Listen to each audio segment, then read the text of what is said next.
नमस्कार मित्रांनो, तुम्ही पण पोस्टाचं Indian post payment bank app use करत असाल आणि तुम्हाला पण पेमेंटसाठी इश्यू येत असेल तर मी तुम्हाला काही स्टेप सांगतो, त्या तुम्ही करा, जेणेकरून तुमचं अकाउंट परत चालू होईल आणि तुम्हाला पेमेंटला काही इश्यू येणार नाही.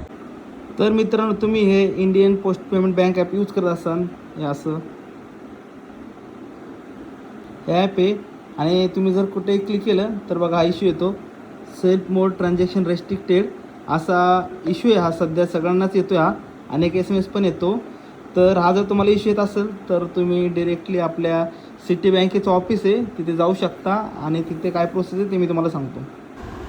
तर मित्रांनो, तुम्ही पुण्यामध्ये राहत असाल तर इथं आपलं दगडूशेठ गणपतीच्या इथे हे डाकघर आहे, तिथे जावा तुम्ही आणि तिथे तुमचं आधार कार्ड आणि पॅन कार्डची झेरॉक्स घेऊन जा आणि त्याच्यावर तुमची सही करा आणि त्यांना दाखवा आणि त्यांच्याकडून सेल्फ मोड फॉर्म घ्या आणि तो भरून द्या आणि KYC करून घ्या. तुमचं अकाउंट चालू होईल. चला, धन्यवाद.